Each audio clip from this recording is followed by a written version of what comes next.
ನಮಸ್ಕಾರ. ಸದಾನಂದ ಭಾವನೆ ಯೂಟ್ಯೂಬನಿಗೆ ಸ್ವಾಗತ ಸುಸ್ವಾಗತ. ದಿಲ್ಲಿಯಲ್ಲಿ ದೊಡ್ಡ ಕಿಚ್ಚನ್ನೇ ಹಚ್ಚಿದ್ದಾರೆ.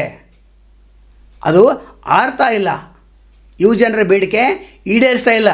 ಕಾಕ್ರೋಚ್ ಜನತಾ ಪಾರ್ಟಿ ಅಷ್ಟೇ ಅಲ್ಲ, ಇಡೀ ಎಲ್ಲ ವ್ಯವಸ್ಥೆ ಹಾಳಾಗಿದೆ ಅಂತೇಳಿ ಎಲ್ಲರೂ ಆರೋಪವನ್ನು ಮಾಡ್ತಾಯಿದ್ದಾರೆ. 2014ರಿಂದ ಇಲ್ಲಿವರೆಗೆ ಯಾರು 110 ಪೇಪರ್ ಲೀಕ್ ಅಂತ ಹೇಳ್ತಾರೆ, ಯಾರು 89 ಪೇಪರ್ ಲೀಕ್ ಅಂತ ಹೇಳ್ತಾರೆ. ನೀಟ್ ಪರೀಕ್ಷೆಯಲ್ಲಿ ಆದಂಥ ಅವ್ಯವಹಾರ ನೋಡಿದರೆ ದೊಡ್ಡ ಪ್ರಮಾಣದಲ್ಲಿ ಅದನ್ನು ನಿನ್ನೆ ಪ್ರಧಾನಮಂತ್ರಿ ಕಣ್ಣಿಸುವ ತಂತ್ರವನ್ನು ಹುಡಿದ್ದಾರೆ. ಇಲ್ಲ, ನಾವು ಫಾಸ್ಟ್ಯಾಗ್ ಕೋರ್ಟ್ಗಳನ್ನು ಮಾಡ್ತೇವೆ, ತ್ವರಿತವಾಗಿ 13 ಜನರ ಮೇಲೆ ನಾವು ಯೋಗ್ಯವಾದಂಥ ಕಠಿಣ ಶಿಕ್ಷೆಯನ್ನು ಕೊಡ್ತೀವಿ ಅಂತ ಹೇಳಿದ್ದಾರೆ. ಅಂದರೆ ಇಲ್ಲಿ ಫಾಸ್ಟ್ಯಾಗ್ ಎಷ್ಟಿದಾವೆ ಕರ್ನಾಟಕದಲ್ಲಿ ಅಥವಾ ದೇಶದಲ್ಲಿ? ಅವು ಏನಾದರೂ ಸರಿಯಾಗಿ ಕೆಲಸ ಮಾಡ್ತಾಯಿದ್ದಾವೆ? ಸಿಬ್ಬಂದಿ ಕೊರತೆ ಅಲ್ಲಿ ಕೂಡ ಇದೆ. ಇಲ್ಲಿ ಏನೋ ಹೇಳ್ಕೊಂಡ್ರೆ, ಆದರೆ ಇಲ್ಲಿ ಶಿಕ್ಷಣ ಸಚಿವ ರಾಜೀನಾಮೆ ಕೊಡಲೇಬೇಕು, ಧರ್ಮೇಂದ್ರ ಪ್ರಧಾನ್ ರಾಜೀನಾಮೆ ಕೊಡಲೇಬೇಕು. ವಿಪಕ್ಷಗಳು ಕೂಡ ಹೇಳ್ತಾಯಿದ್ದಾವೆ, ಅದು ವಿಪಕ್ಷಗಳನ್ನು ಯಾವ ರೀತಿ ನೀವು ನಡ್ಕೊಂಡು ಸರಿ, ರಾಹುಲ್ ಗಾಂಧಿಯನ್ನು ಯಾವ ರೀತಿ ಎಳೆದುಕೊಂಡು ಹೋದರೆ ಇದು ಪ್ರಜಾಪ್ರಭುತ್ವ ವ್ಯವಸ್ಥೆ ಅಲ್ಲ.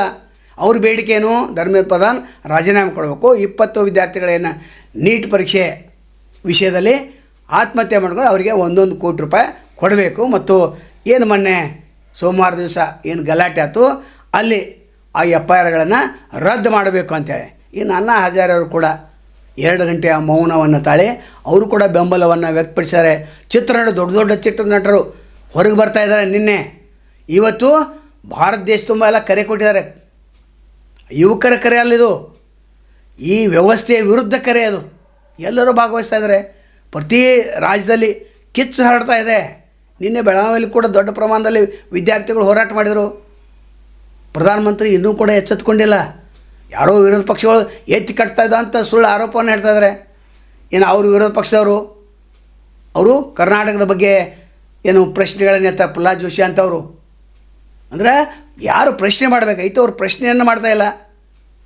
ಯಾರು 2014ರಲ್ಲಿ ನಂತರದಲ್ಲಿ 3 ಸಲ ಪ್ರಧಾನಮಂತ್ರಿ ಮಾಡಿದವರು ಯಾರು? ಯುವಕರು. ಈಗ ಅವ್ರು ತಿರುಗಿ ಬಿದ್ದರೆ ಪರಿಸ್ಥಿತಿ ಏನು? 2029ರಲ್ಲಿ ನೀವು ಮತ್ತೊಮ್ಮೆ ಪ್ರಧಾನಮಂತ್ರಿ ಆಗೋದಿಲ್ಲ. BJP ಮುಗೀತೀಗ, RSS ಮುಗೀತು, BJP ಮುಗೀತು. ಅಂಥ ಒಂದು ವಾತಾವರಣ ಇಡೀ ದೇಶದ ತುಂಬೆಲ್ಲ ಹರಡಿದೆ. ನಂತರ ಲಾಠಿ ಚಾರ್ಜ್ ನೋಡಿದಾಗ ಎಂಥ ಒಂದು ಪರಿಸ್ಥಿತಿಯೆಲ್ಲ ನಿರ್ಮಾಣ ಮಾಡಿದ್ರು. ಇದಕ್ಕೆ ಕಾರಣ ಯಾರು? ನೀವೇ. ಧರ್ಮೇಂದ್ರ ಪ್ರಧಾನ್ ಅವ್ರು ಯಾಕೆ ರಾಜೀನಾಮೆ ಕೊಡ್ತಾಯಿಲ್ಲ? ನೀವು ಯಾಕೆ ಪಡೆದುಕೊಳ್ತಾ ಇಲ್ಲ? ಇನ್ನೊಂದು 2 ದಿವಸ ಹೋದರೆ ದೊಡ್ಡ ಪ್ರಮಾಣದಲ್ಲಿ ಅನಾಹುತ ಆಗೋದರಲ್ಲಿ ಯಾವುದೇ ಸಂಶಯ ಇಲ್ಲ. ಯಾಕಂದ್ರೆ ವಿದ್ಯಾರ್ಥಿಗಳು, ಎಲ್ಲ ವಿದ್ಯಾರ್ಥಿಗಳು ಮುಂದೆ ನೀಟ್ ಪರೀಕ್ಷೆಯಲ್ಲಿ ಬರೆಯುವಂಥ ಒಂದು ವಿಚಾರ ಇಟ್ಟುಕೊಂಡ ವಿದ್ಯಾರ್ಥಿಗಳು ಕೂಡ ಬೀದಿಗಿಳಿದ್ದಾರೆ. ಒಬ್ಬ ಯುವಕರಿಗೆ ನ್ಯಾಯ ಕೊಡ್ಸೋಕ್ಕಾಗಲಿಲ್ಲ, ರೈತರಿಗೆ ನ್ಯಾಯ ಕೊಡ್ಸೋಕ್ಕಾಗಲಿಲ್ಲ, ಕುಸ್ತಿ ಮಹಿಳಾ ಪಟುಗಳಿಗೆ ನ್ಯಾಯ ಕೊಡ್ಸೋಕ್ಕಾಗ್ತಿಲ್ಲ. ನಂತರ ನೋಟುಬಂದಿಯಲ್ಲಿ ಏನಾಯ್ತು ತಮಗೆಲ್ಲ ಗೊತ್ತಿದೆ. ನಂತರ ವಿದೇಶದಿಂದ ತರ್ತೇನೆ, ಕಪ್ಪನ್ನು ತರ್ತೇನೆ ಅಂತೇಳಿ 50 ದಿವಸದಲ್ಲಿ ತರ್ತೇನೆ. ಎಷ್ಟು ಸುಳ್ಳು ಮೇಲೆ ಸುಳ್ಳು. ಈ ಸುಳ್ಳು ಇನ್ನೂ ನಡೆಯೋದಿಲ್ಲ. ಬೇಗನೆ ಇದಕ್ಕೊಂದು ಪರಿಹಾರ ಕೊಡಬೇಕಾದ್ರೆ ಧರ್ಮೇಂದ್ರ ಪ್ರಧಾನ್ ರಾಜೀನಾಮೆ ಕೊಡಬೇಕು, 20 ಕೋಟಿ ಪರಿಹಾರ ಧನವನ್ನು ಕೊಡಬೇಕು. ನಂತರ ಏನು ಸಣ್ಣ ಪುಟ್ಟ ಗಾಯ ಇದೆ ಅವಕ್ಕೂ ಕೂಡ ಪರಿಹಾರವನ್ನು ಕೊಡಬೇಕು, ವೈದ್ಯಕೀಯ ಸೌಲಭ್ಯವನ್ನು ಕೊಡಬೇಕು. ಅದು ಅಲ್ಲದೆ ಇನ್ನು ಮುಂದೆ ಆಗದಂತೆ ಜವಾಬ್ದಾರಿ ವಹಿಸ್ಕೊಳ್ಳೋ ಯಾರವರು ಅದನ್ನು ಸಹಿತ ಅವ್ರು ಕೇಳಿದ್ದಾರೆ. ಅಮೇರಿಕದ ಮಂದು ಇಲ್ಲಿ ದೀಕ್ಷಾ ಅವರು ಏನು ಪ್ರಯತ್ನವನ್ನು ಮಾಡ್ತಾಯಿದ್ದಾರೆ, ಅದು ಎಲ್ಲ ಯುವಕರಿಗಾಗಿ. ಯುವಕರಿಗೆ ಈಗ ಅರಿವಾಗಿದೆ. ನಾವು ಅನೇಕ ವಿಡಿಯೋಗಳಲ್ಲಿ ಯುವಕರನ್ನ ಎಚ್ಚರಿಸುವಂಥ ಕೆಲಸವನ್ನು ಭಾಳ ಮಾಡಿದ್ದೇವೆ, ಆದರೂ ಕೂಡ ಎಚ್ಚೆತ್ತುಕೊಳ್ಳಿಲ್ಲ. ಇದು ದೊಡ್ಡ ಒಂದು ಸಂತೋಷದ ವಿಷಯ. ಏನು 18 ವರ್ಷದಿಂದ ಏನು 35ವರೆಗೆ ಏನು ಯುವಕರಿದ್ರಿ, ಏನು ಶಾಲೆ ಕಾಲೇಜುಗಳಿಗೆ ಹೋಗ್ತಾಯಿದ್ರಿ, ಶಾಲೆಯನ್ನು ಬಿಟ್ಟಿದ್ರೆ ಯಾರ್ಯಾರಿಗೆ ಅನ್ಯಾಯ ಆಗೈತೆ ಅವರೆಲ್ಲರೂ ಕೂಡ ಬೀದಿಗೆ ಬಂದಿದ್ದಾರೆ. ನಂತರ ತಮಗೆಲ್ಲ ಗೊತ್ತಿದೆ 25ನೇ ದಿವಸ ಉಪವಾಸ ಕೂತವರು ಸೋನಮ್ ವಾಂಗ್ಚುಕ್ ಅವರು, ಅವರೇ ಇದಕ್ಕೆ ರೂವಾರಿ ಅಂತ ಹೇಳ್ಬೋದು. ಇದು 2ನೇ ಸ್ವಾತಂತ್ರ್ಯ ಸಂಗ್ರಾಮ ಅಂತ ಹೇಳ್ಬೋದು. ಅಣ್ಣಾ ಹಜಾರೆ ಕುಳಿತಾಗ ಅಲ್ಲೊಂದು ಸ್ವಾರ್ಥತೆ ಇತ್ತು, ಅದು ಯಾರಿಗೆ ಗೊತ್ತಾಗಲಿಲ್ಲ.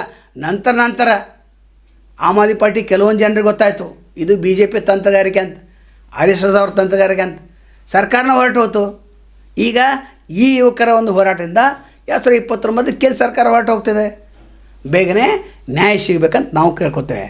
ನಾಳೆ ಮತ್ತು ತಮ್ಮನ್ನು ಭೇಟಿ ಆಗ್ತೇವೆ. ಅಲ್ಲಿವರೆಗೆ ಎಲ್ಲಿ ಶುಭಾಗಲಿ. ನಮಸ್ಕಾರ. ಅನೇಕ ದಿಟ್ಟ ವರದಿಗಳನ್ನು ನಾವು ನಿರಂತರವಾಗಿ ಮಾಡ್ತಾ ಇರ್ತೇವೆ.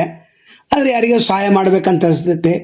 ಆ ಸಹಾಯ ಮಾಡೋರು ಇಲ್ಲಿ ಫೋನ್ಪೇ ನಂಬರ್ ಇದೆ, ಗೂಗಲ್ ಪೇ ನಂಬರ್ ಇದೆ, ನೀವು ಸಹಾಯ ಮಾಡ್ಬೋದು. ಯಾಕಂದರೆ ಗಟ್ಟಿ ಧ್ವನಿ ನಮ್ಮದು ಸ್ವತಂತ್ರ ಪತ್ರಿಕಾಧಾರವನ್ನು 35 ವರ್ಷದಿಂದ ನಡೆಸ್ಕೊಂಡು ಬಂದಿವೆ. ನೀವು ಇದಕ್ಕೆ ಸಹಾಯ ಮಾಡಿದ್ರೆ ಇನ್ನಷ್ಟು ಗಟ್ಟಿ ಧ್ವನಿಯಲ್ಲಿ ನಾವು ವರದಿ ಮಾಡಲಿಕ್ಕೆ ಸಾಧ್ಯ ಇದೆ.